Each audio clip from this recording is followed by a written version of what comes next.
Volvemos con Francisco de Besa y hemos hablado anteriormente de la experiencia del paciente, de la parte emocional también del tratamiento y de la medicación en estos 3 capítulos anteriores. Y hoy vamos a ver de qué trataremos, ¿no? ¿Qué tal? ¿Qué tal, Emilio? Gracias. Gracias a ti. Pues bueno, de estos capítulos anteriores, más que nada, me gustaría también recalcar algunas cositas, ¿no? Sobre todo de la experiencia del paciente. ¿Ha habido alguno que te haya dicho después de ponerse el injerto capilar que se ha arrepentido? Nunca me ha sucedido y creo que un paciente cuando da el paso de someterse a una cirugía capilar, por suerte está muy meditado previamente la decisión y luego, como siempre he comentado, hay un componente emocional muy importante que es el que impulsa a todos a aliviar ese sentimiento que tienen negativo sobre su situación y al final cuando dan el paso y obtienen los resultados que habían imaginado, la verdad que no da pie al arrepentimiento. Así que emocionalmente la mejoría es notable, ¿no? Es sobresaliente. La verdad que, como yo siempre digo, si un paciente tiene posibilidad de hacerse una cirugía capilar y reúne todas las características, en este caso, la zona donante, como sabemos que es donde extraemos las unidades foliculares, que es una zona primordial para realizar la cirugía capilar, yo siempre digo a los pacientes, y sin ningún tipo de reparos, que conseguiremos los objetivos sí o sí, por el cual ha dado el paso. Porque al final, nuestro compromiso está por encima de todo. Y en cuanto a la medicación, también hemos hablado también de las diferencias, sobre todo que habían entre minoxidil, dutasteride y finasteride, que son los como el trío esencial, ¿no? Digamos que nos comentaste. Yo creo que a nivel científico, a nivel resultados, creo que a día de hoy no hay nada que pueda superar estos 3 fármacos. No es porque yo tenga una especie de interés en ellos, sino es porque diariamente en consulta estoy viendo los resultados y la verdad que a día de hoy no hay nada que supere los resultados de estos 3 fármacos. Saber combinarlos, saber manejarlos, saber en qué situación, podemos reducir, aumentar dosis. Dar los fármacos no es algo tan sencillo como tómate esta pauta y ya está, ¿no? Hay que manejar al paciente correctamente. El pelo, como muchas veces digo, es una estructura dinámica la cual está en constante evolución, y nosotros nos toca adaptar a ello.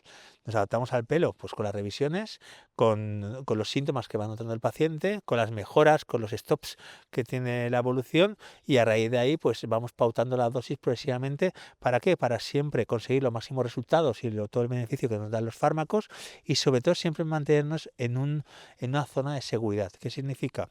Que todos los fármacos, todos, absolutamente todos, del más simple que podamos tener en el cajón de casa hasta fármacos mucho más complejos, siempre tenemos que estar en una dosis mínima eficaz. ¿Qué significa? Son dosis en la cual obtenemos el beneficio de los fármacos, pero no pasamos a una situación, a un área de posibles peligros, que son las reacciones adversas, que en estos casos, en los fármacos que estamos hablando, tienen mucho de placebo. ¿Vale? ¿Por qué? Pues si cogemos los estudios puros y duros, estamos hablando que es del 1 al 3% de la población que toma este tipo de medicación la que tiene alguna reacción adversa, y el beneficio que tiene es que eliminamos el fármaco y todo vuelve a la normalidad. Y luego, una cosa muy importante y me gustaría recalcar es que en esas reacciones adversas no se especifica la dosis. Eh, Todas las reacciones adversas son dosis dependientes. ¿Qué significa? Que estamos relacionados con la dosis que toma el paciente. Entonces, estos fármacos vienen de otras especialidades que se toman dosis muchísimo mayores, y el capilar tomamos dosis muchísimo más inferiores, ¿no? Entonces, a los estudios no especificar una cosa a otra, pues crea la duda, ¿no? Pero no obstante, con un buen manejo y siempre por debajo de un área de peligro, se puede manejar la medicación con total seguridad y obteniendo un beneficio muy, muy sobresaliente. Siempre destacando por encima el oral que el tópico, ¿no? Yo siempre recomendaré el oral. A día de hoy hay muchas fórmulas tópicas bueno, que son interesantes, que yo las estoy estudiando, que las he estado utilizando, pero a día de hoy, bajo mi punto de vista y lo que veo diariamente en clínica, no hay nada que supere al vía oral, ¿vale? Creo que a día de hoy, sabiendo que la unidad folicular, el bulbo, tiene un componente sanguíneo importante, que podemos llegar al vía oral, no hay otra vía más eficiente que esa. Sí, porque ¿cuántas personas puedes ver tú en la clínica a lo largo de la semana? Pues yo creo que por encima de las 100 personas diarias, perdón, de semanales. Semana. Son unas cuantas, ¿eh? 400 al mes Claro, más o menos. eso nos permite hacer una visión muy amplia es una muestra poblacional importante para saber cómo reaccionan los diferentes fármacos, sobre todo, y luego, pues en caso de que tengo algún paciente que tiene por circunstancias tratamientos de segunda línea, como estamos hablando, lociones o ahora los liposomados, pues también veo las reacciones que tienen, ¿no? Y al final tenemos que comparar y ver qué es lo que funciona bien y lo que funciona no tan bien. Claro, igual los liposomados en este caso igual es un poco más complementario, ¿no? Bueno, tampoco podemos también, lo que estamos comentando, ¿no? El hecho de que estemos tomando un tratamiento vía oral y estemos en una zona de seguridad, puede ser que la mínima parte que si utilizamos añadido, por ejemplo, un liposomado o añadimos otro tipo de loción, esa pequeña cantidad que se absorbe nos puede hacer superar una línea de estar de seguridad a peligro. Entonces, todo eso hay que controlarlo muy bien. Vale, perfecto. Pues mira, ahora vamos a ir con algo diferente que hemos hablado, que lo tengo aquí preparado, que son mitos y verdades sobre el injerto capilar. Tengo ahí una chuletilla, me lo he apuntado, pero que son unos cuantos los que tenemos, entonces tenemos que... Vamos allá. Vamos a ir al debate. El primero de ellos que tengo. Si te haces un injerto capilar, el pelo se vuelve a caer. No, ¿Mito o realidad? es totalmente falso, ¿vale? A ver, a día de hoy sabemos con la ciencia cierta que el pelito de la zona donante, donde extraemos, genéticamente es completamente diferente a la zona superior, ¿vale? A la zona que habitualmente está afectada por la alopecia. ¿Qué significa esto? Que si se hace un trasplante correctamente, nosotros cambiamos el bulbo de sitio y mantiene la genética igual, no hay ningún tipo de cambio. Y yo muchas veces, para hacerlo ver al paciente, siempre pongo el ejemplo de gente muy mayor. Imagínate, 90 años, 100 años, que tiene alopecia en la parte superior, pero mantiene la zona antes, los laterales y atrás totalmente sanos. Con lo cual, ese pelo, si se trabaja correctamente y se trasplanta correctamente, no tiene por qué caer. Luego, hay otras situaciones en la cual, por ejemplo, imagínate, un paciente de 40 años en el cual tiene pelito en la zona superior y le realizamos un implante. ¿De acuerdo? ¿Qué sucede? Que nosotros armonizamos el pelo implantado con el pelo nativo suyo, ¿vale? Con lo cual ya tenemos una densidad adecuada y que el paciente está satisfecho. ¿Qué diferencia hay un poco con el pelo nativo y el injertado? El pelo nativo es el pelo de la zona superior del patrón alopécico, el que va desde primera línea de implantación a segunda línea de coronilla. Esa zona genéticamente es susceptible a la caída. Entonces, siempre sea susceptible a la caída por la posición que está, ¿no? Por la zona en la que está. Con lo cual, lo que estás comentando es que si en un paciente de, por ejemplo, 40 años hacemos ese tipo de implante, yo tengo casos que a lo mejor han pasado 5, 6, 7 años y el paciente ha sufrido una miniaturización de su pelo nativo. ¿Qué significa? Que el pelito se ha hecho fino y en muchos casos pues acaba cayendo. ¿Qué supone? Que el paciente nota que ha dado un paso atrás. Claro, pero eso ya lo teníamos previsto y yo se le informo al paciente de que esta situación puede suceder. Entonces, ante esa situación, yo intento adelantarme y tomar las medidas oportunas para que eso no suceda.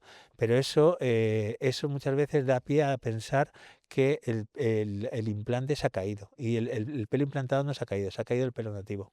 Vale. Bueno, pues ya Hay tenemos... que saber diferenciar muy bien ese Pues, tipo de sí, unidades ¿no? Porque claro, si hay foliculares. una zona que no te han tocado en la cirugía, pues se te va a caer el pelo, porque sigue su ritmo natural, ¿no? En este caso. Sí, pero bueno, como yo siempre digo, la alopecia al final es un proceso muy caprichoso. Tampoco tenemos una bolita de cristal para saber cómo va a evolucionar.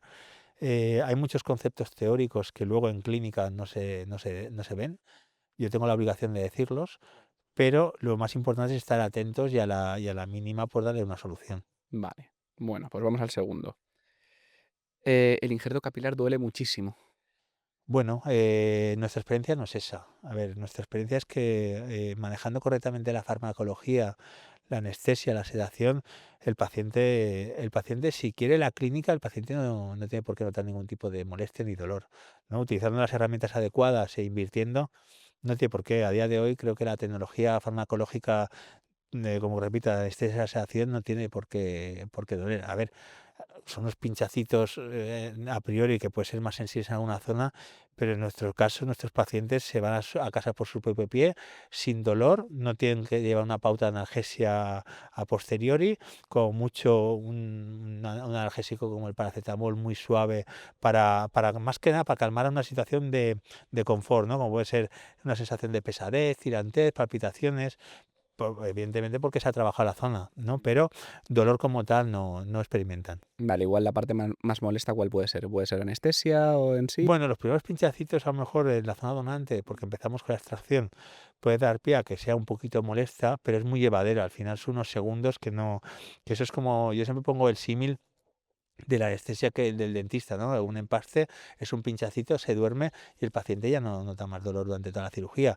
Luego es verdad que durante todo el proceso quirúrgico, que son unas cuantas horas, tienes que saber poner la anestesia para no provocar ninguna caída. La anestesia tiene que ir en una línea recta en la cual el paciente tiene que estar sin dolor durante todo el proceso.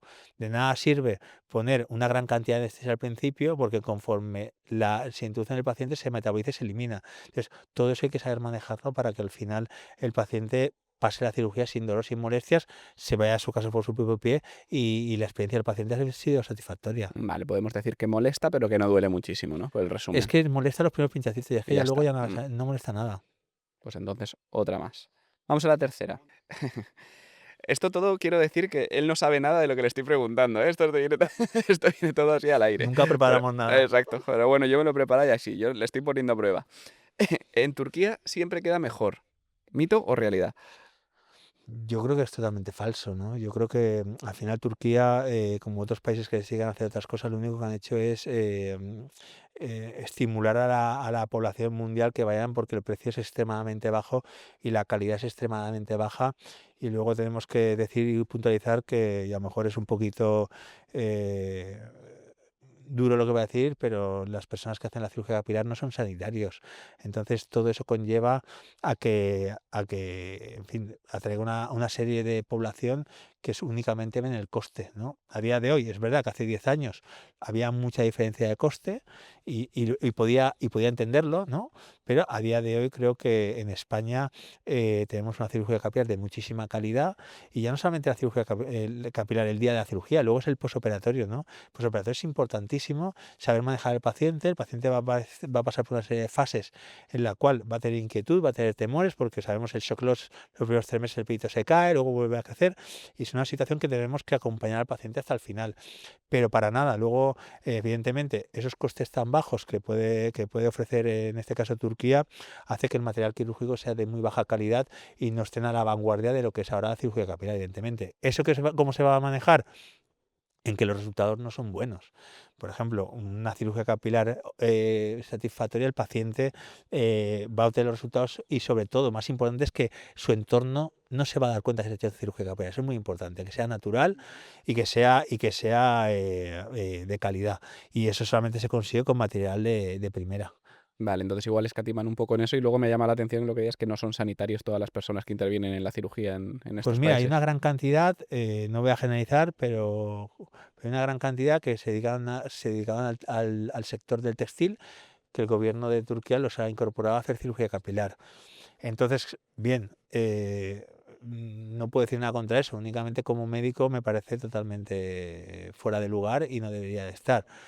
Pero la gente lo tiene que saber para tomar las decisiones correctas. Sí, muy bien. Vale, pues vamos a la siguiente, ya tenemos otra duda resuelta. Em, esto lo has contestado un poco, pero bueno, otro mito o realidad, no lo sé, es que el pelo injertado queda artificial. Queda artificial si se hacen las cosas de forma incorrecta, ¿vale? Creo que a pesar de que de la tricología y la cirugía capilar es una de las especialidades más modernas que tenemos, creo que en los últimos años se ha evolucionado muchísimo, ¿no? Entonces, hace 10 años, 15 años, 20 años, podíamos ver a un paciente que se ha hecho una cirugía capilar y quedaba totalmente artificial, se percibía sin ningún tipo de dudas, pero a día de hoy creo que contamos con las herramientas oportunas para evitar esa situación y que quede totalmente natural. Nosotros llevamos 7, 8 años con una serie de herramientas que nos permite que el nacimiento del cabello, la densidad, el ángulo del pelo quede totalmente en armonía con el pelo natural del paciente y eso los resultados son espectaculares. Entonces, si la clínica a día de hoy quiere invertir y quiere hacer bien las cosas y sobre todo las personas saben utilizarlo, yo creo que no hay ninguna duda que se puede conseguir un resultado natural. Tiene algo que ver también este resultado natural, la técnica fue, ¿no? Que es la que empleáis vosotros. La técnica fue siempre hacer mención y relación a la extracción. Y luego está la implantación. La implantación es muy importante. Nosotros utilizamos lo que llamamos implanters o DHI, que nos permite una ventaja en relación con otro tipo de técnicas. Eso lleva un coste muy importante, una inversión que para mí no tiene ningún tipo de importancia, porque lo más importante es que el paciente quede feliz y contento. ¿Y qué conseguimos? Que el nacimiento del cabello sea totalmente natural, lo que he comentado, densidad más por centímetro cuadrado, darle el ángulo correcto según donde estemos trabajando, porque no es lo mismo, por ejemplo, las entradas que una coronilla. El ángulo del cabello no es lo mismo. Entonces, y luego, muy importante, el posoperatorio que estamos hablando anteriormente.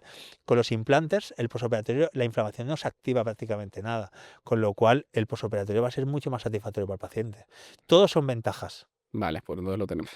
Otro mito resuelto. Este es un poco, también crea un poco de controversia, porque claro, estamos acostumbrados a ver el injerto capilar solamente en hombres, pero ¿es solo para hombres o puede ser también para mujeres? Pues fíjate, en los últimos años hemos experimentado un aumento en la cantidad de mujeres que dan el paso de someterse a una cirugía capilar. Y está aumentando la alopecia en la mujer. Pero, ¿qué sucede? Que ellas tienen más capacidad para disimularlo. ¿Qué significa? Que tienen otro patrón. Por ejemplo, sabemos que la alopecia androgénica, tanto masculina como femenina, es la más extendida en la población, pero los patrones cambian. Es decir, nosotros pues tenemos entradas, tenemos todo lo que es la zona afectada, coronilla, etcétera. La mujer, ¿qué sucede? Que se respeta la primera línea de implantación y habitualmente la afectación alopécica está a nivel central de la cabeza. Entonces, ¿qué sucede? Que eso da pie a que ellas se disimulen con el peinado, tienen el pelo más largo, etcétera. Pero es verdad que cuando se quedan solas, cada uno sabe su situación y a nivel emocional les afecta. Eso da pie a que también, al conocer más información sobre la cirugía capilar, los beneficios que tiene, que es sin dolor, etcétera, y sobre todo a la mujer, en la mayoría, más del 95% de los casos, no tenemos que rapar, no es rapar toda la cabeza, evidentemente, hace que den el paso a hacérsela y la verdad que luego los resultados también son muy satisfactorios para la mujer porque yo he tenido pacientes que no se querían bañar en la playa porque al mojarse el pelo pues dejaban en evidencia esa parte central de la cabeza más alopécica y al pasar el tiempo pues ya pueden ir a la playa sin ningún tipo de problemas, salen de la ducha y no se ven esos claros, pueden peinarse, pueden hacer otro tipo de cosas que hacen las mujeres y la verdad que están realmente contentas y eso a nivel emocional es muy importante y luego pues las mujeres pues a nivel hormonal son más complejas que los hombres, muchas veces después del embarazo pues tienen caídas importantes del pelo, en la menopausia también es un punto de inflexión importante, son puntos que vamos viendo en clínica que afectan a la mujer y deciden dar el paso de someterse a una cirugía capilar y cada vez hay más mujeres que deciden dar ese paso. Bueno, también es, claro, el mercado también al final va cambiando, la situación de las personas van cambiando, pero también me llama la atención lo que has dicho de que el por no raparse la cabeza, que los hombres siempre habitualmente venimos con la cabeza rapada, ¿no? Si le hacemos la cirugía, las mujeres en este caso tienen esa posibilidad por el tipo Bueno, de alopecia. yo siempre digo, los que tenemos cierta edad ya, de Mm. que superamos los 40, todos hemos visto, yo siempre les hago les explico cómo le vamos a rapar el pelo a una mujer. Pues todos recordaremos en los años 90, pues ese look de capita, ¿no? Que se rapaba y el pelo caía por encima. Pues la mujer hacemos eso, únicamente rapamos la zona donante, con lo cual el pelo habitualmente al tenerlo largo le cae por encima y no se nota absolutamente nada e implantamos la parte alopécica sin rapar tampoco, con lo cual todo el proceso pues se disimula más, prácticamente no, ni en su entorno laboral ni que ella quiera se enteran de nada, ¿vale? Y claro, y para la mujer es mucho más importante que nosotros. Aunque es verdad que también me voy encontrando con hombres que les da más reparo raparse. Por ejemplo, hay pacientes que no requieren raparse. Cuando digo raparse es cuando se rapa toda la cabeza. Por ejemplo, últimamente hemos hecho varios pacientes en el cual únicamente tenían afectadas las entradas, pero el resto del patrón lo tenía totalmente conservado. Entonces le cortamos el pelo tipo el degradado que se lleva ahora, extraemos las unidades foliculares, actuamos en la zona donde es una zona periférica, como pueden ser las entraditas, y el paciente pues no a las semanas ya está totalmente como estaba antes. Vale, perfecto. El resultado se ve en pocos meses, años. Pues según, mira, lo que voy a decir es puramente teórico, porque cada paciente lleva un ritmo. Pero sí que hemos estado viendo y observando y estudiando que según en la década en la que se encuentre el paciente, pues lleva un ritmo y lleva otro. Un paciente de 20 a 30 años, pues el ritmo puede ser de un año, 2 meses. De 30 a 40, pues se puede subir 2 o 3 meses más. De 40 a 50, 50 a 60. Estamos viendo que según en la época en la que estamos, en la década en la que está el paciente, pues puede ralentizarse un poquito más, ¿vale? La situación es que todos evolucionan hacia adelante de forma satisfactoria, pero unos más rápido, otros más lentos, ¿vale? Habitualmente entre año y medio para zona de coronilla nos puede llevar incluso a los 2 años.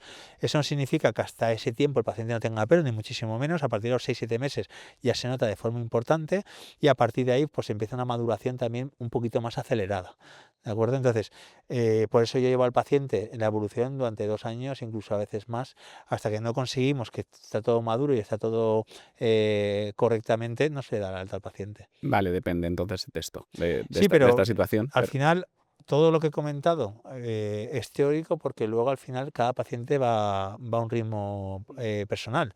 He visto pacientes de 50 a 60 que van más rápidos que de 20 a 30. Me refiero, eso cada uno es un mundo, ¿no? Pero teóricamente para orientarnos ese tipo de tiempos es importante. muy bien. Pues antes estabas hablando también del tema de raparnos la cabeza, que ahora me viene también otro mito de los que hay o realidad, que es que si te rapas el pelo injertado deja de crecer. No, para nada. Se pueden hacer un corte. Para nada. Yo siempre les digo al paciente que el pelo es suyo y que puede hacer lo que crea conveniente. Me refiero, se puede dejar el pelo largo, se puede rapar. Al final, un bulbo en el cual ya ha madurado y el bulbo realmente, la unidad folicular, si se hace correctamente, todo forma parte de la base, ¿no? Si se hace correctamente todos los pasos y una vez extraemos las unidades foliculares del cuero cabelludo, tiene una vida media fuera. ¿Vale? Es decir, una vida en la cual si te pasas puedes estar implantando un pelo ya enfermo, ¿no? Entonces, si todo eso se lleva correctamente, el pelo el bulbo, que genéticamente es diferente, a la zona nativa, el bulbo ni se entera que lo hemos cambiado de sitio. Entonces, el bulbo únicamente se adhiere a la nueva situación, madura y hace su función. Los ciclos capilares, la caída de crecimiento, va a hacer todo igual. Entonces el paciente, una vez llega un momento, el paciente no tiene por qué tener miedo, ningún tipo de reparo de hacer lo que crea conveniente. Puede raparse, puede dejarse el pelo largo, puede hacerlo absolutamente lo que quiera. Que hay más pacientes que vuelven y llevan un look rapado o dejan el pelo un poquito más largo. No, bueno, a ver, sí que es verdad que por encima de cierta edad y de 40 a 45 años, pues sí que es verdad que cuando el paciente ya tiene pelo, intenta dejarse un poquito larguito porque sí que es verdad que da un toque más Se juvenil. gusta. Exacto, sí. Y mucha gente incluso me dice, Francisco, es una gozada quitarme el casco de la moto y sentirme despeinado, ¿no? Entonces, esa sensación que provoca tan placentera, pues a los pacientes les gusta experimentarlas, ¿no? Incluso eh, que le dé el aire y se despeine, ¿no? Pues ese tipo de situación, pues gusta mucho y habitualmente da pie a que la gente se deje un poquito el pelito largo. Hay muchos pacientes que no, que su look es el pelo cortito y lo llevan cortito, pero sí que me estoy viendo que los más maduros se tienden a dejarse un poquito el pelito largo. Pues hay otra cosita que se va observando con el tiempo. Luego, también hay otro, digamos que ya es a nivel más clínico, cuantos más grafts, mejor resultado en la cirugía. No tiene por qué, me refiero. Siempre es una condición que yo creo que viene por el gancho de marketing de Turquía que hemos hablado antes, de tantas unidades foliculares, siempre se habla de números, ¿no? Yo creo que lo primero que tenemos que diferenciar lo que es una unidad folicular o lo que es un pelo. Bueno, la unidad folicular es una estructura histológica que puede estar compuesta de un pelo de 2 y de 3. Puede haber más, de 4 y de 5, pero habitualmente el porcentaje es tan pequeñito que yo siempre los incorporo los de 3, ¿de acuerdo? Entonces, ¿qué sucede? Las unidades foliculares tenemos que implantar, evidentemente, que quede una densidad acorde a la que tiene el paciente. Me refiero, si pones más densidad se va a ver un desequilibrio entre la parte implantada y la zona natural del paciente, eso por un lado. Y si pones menos, pues al contrario, ¿vale? Y luego es una cosa, las unidades foliculares es muy importante tener en cuenta es que es como si fuera oro, es decir, una vez se extraen de cuero cabelludo ya no se pueden volver se pierden, es decir, las tienes que implantar sí o sí. Entonces, yo animo a que la gente no esté pendiente del número, porque al final el número es un gancho de marketing, ¿vale? Porque hay que implantar, yo por ejemplo trabajo sin límite de unidades foliculares. Importante. ¿Qué significa? Que yo extraigo todo lo que el paciente necesita sin lesionar la zona donante, es muy importante. ¿vale? Yo preferiré darle un retoque al paciente en X meses, pero que la zona donante respetarla y que no tenga ningún tipo de lesión irreversible. Estás hablando de lesiones de fibrosis y zona de alopecia, que son lesiones que estéticamente no queda bien. Sí, porque no vuelve a nacer el Efectivamente. Y extraído. luego no es eso, es que estás echando a perder unidades foliculares. Yo creo que al paciente hay que resolverle la situación todo lo que necesita, pero el exceso nos puede llevar a dar un paso atrás. Y luego, muy importante, el tejido también tiene una capacidad de asimilación. ¿Qué significa?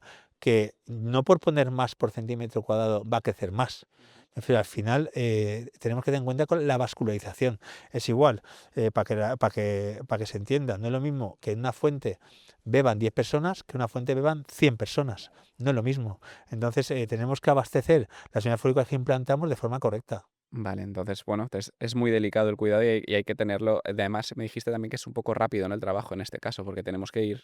No podéis perder tiempo tampoco en esto. Bueno, a ver, nosotros ya llevamos muchísimos años y es un proceso en el cual es muy mecánico, en el sentido de que lo tenemos todo súper controlado, prácticamente todos los días hacemos lo mismo y las unidades folículas que extraemos antes son las que implantamos antes, pero todo eso hay que tener muy controlado para que las unidades folículas que implantemos estén sanas y sepamos que van a crecer correctamente. Vale, te lanzo otro mito y otro mito realidad.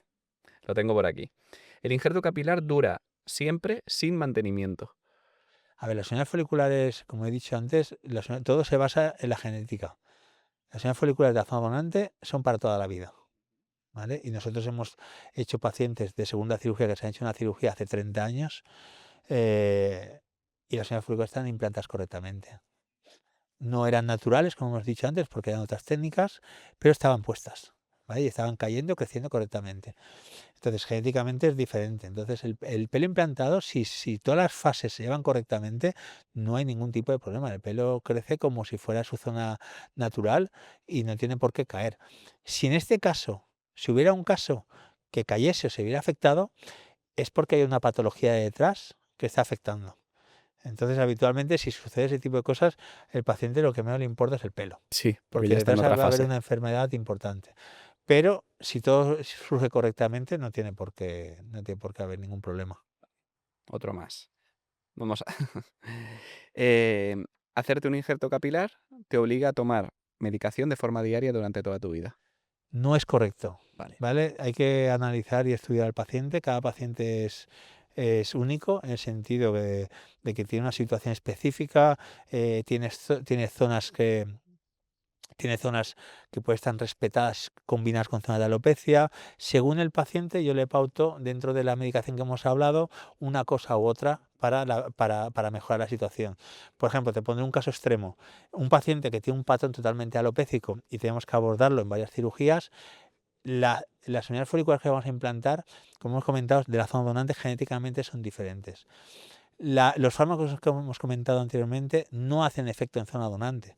¿Por qué? Porque no expresa receptores hormonales y porque la DHET ahí no tiene nada que hacer. Bien, pues, ¿qué sucede? Que si yo hago el trasplante a ese paciente y todo el cabello que le implanto es de la zona donante, ese paciente, el finasterida y transferida no es necesario. Entonces yo le doy otra opción. ¿Vale? Otra opción, ¿por qué? Porque sí que es verdad que aunque no va a miniaturizar, pero va a necesitar abastecimiento sanguíneo. Entonces, de una manera u otra hay que darle un tratamiento específico, especializado para ese paciente. Ujú. Y siempre tendría que ser, digamos que la medicación es personalizada. Efectivamente, por ejemplo, y eso es muy importante, lo que manejamos los tricólogos a lo que manejan otro tipo de médicos, ¿vale? ¿En qué sentido? Eh, el tratamiento, yo he visto muchos casos de pacientes que han venido por primera vez a clínica y llevaban un tratamiento de hace 10 años el mismo. Pero no tiene ningún sentido. En el sentido de que el paciente se está medicando todos los días, los fármacos sabemos a día de hoy que se obtiene tolerancia, resistencia y ya prácticamente no está haciendo nada en el pelo. ¿Vale? Si no la perdí es porque ha tenido esa situación, ¿no?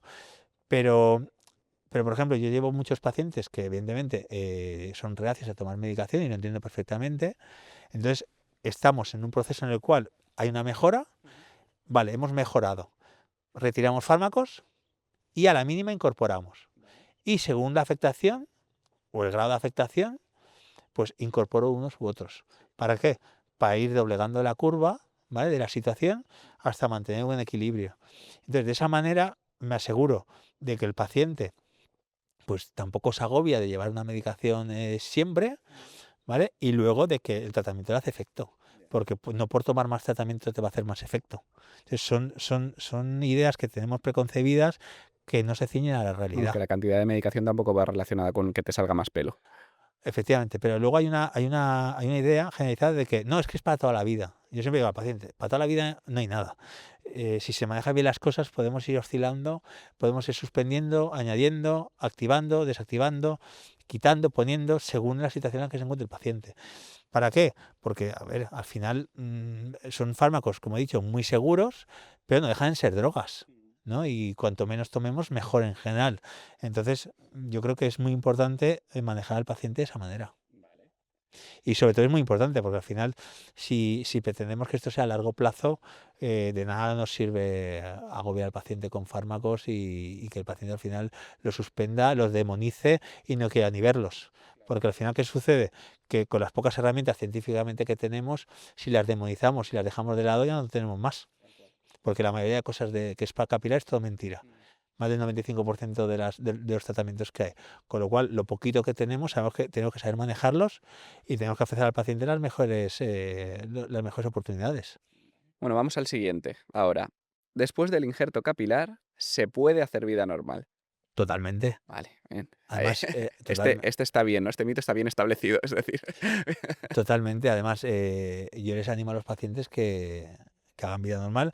A ver, las primeras semanas hay que tomar una serie de medidas por sentido común.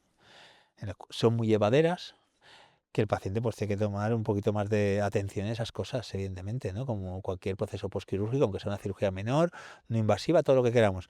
Pero los lavaditos, la forma de dormir, todo eso nos va a llevar las primeras 2 semanas pues estar un poquito más pendientes.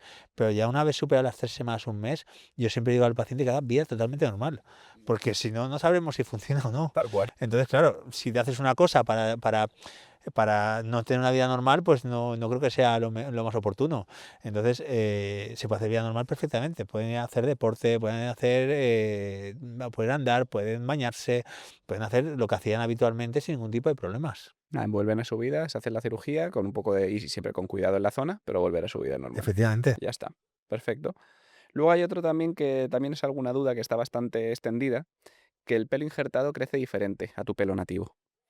A ver, no es que crezca diferente, es que pasa por una serie de fases de maduración que hace que esté un poquito más ralentizado hasta que coge el ritmo natural de todo el proceso. Es decir, sabemos que los primeros 3 meses vamos a pasar por un periodo de caída, pero la caída es por el estrés producido por la cirugía.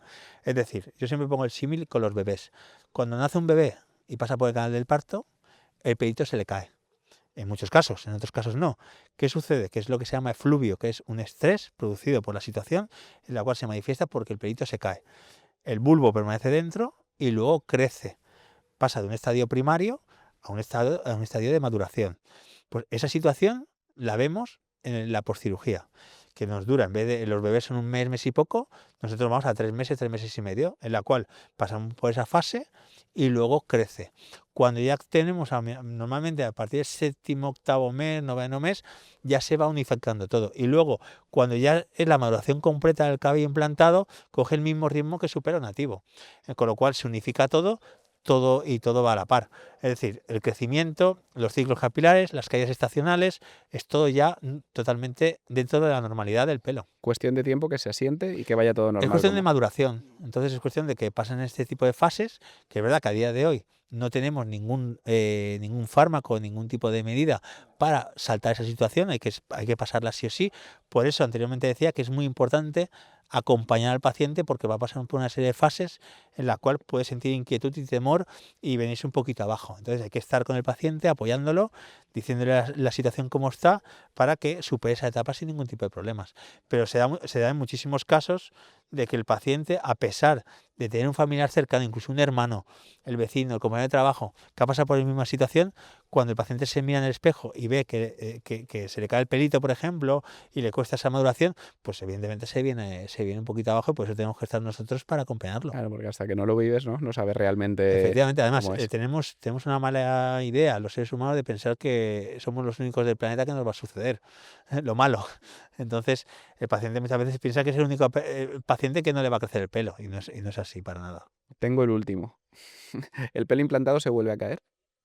El pelo implantado, como he dicho anterior, si se implanta correctamente, pues, manteniendo las fases de extracción e implantación, no tiene por qué caerse, porque genéticamente es completamente diferente. Con lo cual, un implante tiene que ser para toda la vida, Ujú. Siempre, ¿no? siempre. Sí. Luego, a ver, en la medicina, yo siempre quiero recalcar que la medicina 2 y 2 no son 4. Muchas veces, pues, intervienen otros factores, ¿no? Pues la vascularización del paciente, la genética, son muchos factores que evidentemente se nos escapan y no podemos controlarlos a todos. Pero como siempre digo, lo que sí que podemos controlar es nuestro compromiso y nuestra integridad a la hora de dar una respuesta satisfactoria al paciente. Es decir, si hay alguna zonita que se ha implantado, a lo mejor no ha crecido como pensábamos, porque genéticamente no ha soportado el trasplante, porque vascularmente ha habido una laguna vascular en esa zona en concreto y esa zonita no ha crecido como tocaba, lo que sea, nosotros lo repoblamos sin ningún tipo de problema y ningún coste añadido al paciente. Yo siempre considero que el inicio del tratamiento tenemos que hacer lo posible y lo imposible para conseguir el objetivo. Mientras que el paciente tenga zona donante, lo haremos hasta que consigamos el resultado satisfactorio por el cual el paciente nos dio su confianza. Y eso, al final, el compromiso nuestro está por encima de la genética del paciente. A día de hoy, ¿cuánta gente con implante capilar puede haber? Pues cada vez hay más. Cada vez hay más, fíjate, cada vez hay más, y creo que estamos empezando ahora. Ahora, Es una empieza. contradicción. Yo Sí, creo que, yo creo que a nivel social, eh, se tiene que dar un salto muy importante porque la alopecia está aumentando muchísimo. sí, Yo tengo pacientes que hemos hecho la cirugía ahora, en esta temporada, que el año pasado ni se planteaban la cirugía, porque estaban en otra situación. Entonces sí que es verdad, no tengo datos científicos en la mano, pero lo que estoy viendo en clínica es que la alopecia está aumentando muchísimo y cada vez en pacientes más jóvenes. ¿Qué supone esto? Que esos pacientes jóvenes están bajo mi punto de vista, por mi edad, están muy afectados por redes sociales, por las fotos, por tal, que evidencian su situación constantemente. ¿Qué hace? Que eso les provoque un estado emocional, incluso unos complejos, que den el paso a hacerse una cirugía capilar. Esto puede ser subjetivo, pero siendo objetivos, hay más alopecia y cada vez hay más. Entonces, ¿qué pasa? Que todo eso se une a que hay más conocimientos, hay más información, quiero pensar verídica, de la cirugía capilar, y eso hace que el paciente del paso a hacerse una cirugía capilar. Pero yo creo que esto solo ha hecho que empezar. ¿cuánta culpa tienen los famosos en esto? Pues no lo sé, porque la verdad que no me fijo en los famosos. A mí la verdad que me fijo en los pacientes que vienen con sus problemas y con lo que hay que aliviar. Muchas veces me dicen, tal famoso se ha hecho. Es que no me importa quién se ha hecho la cirugía capilar de famosos, porque me importa la gente que viene a la clínica y nos deposita su confianza para aliviar su situación. Al final, algún famoso que me han dicho, se ha hecho la cirugía capilar, luego por compañeros sé que no se han hecho la cirugía capilar, ¿sabes? Me refiero que al final todo lo que ves en los medios de comunicación, yo ya no me creo nada, ¿vale? Por lo tanto, me creo lo que estoy viendo diariamente y ya está. Pues tenemos un buen final con esto, ¿no? Muchas gracias, Emilio. A ti, Francisco.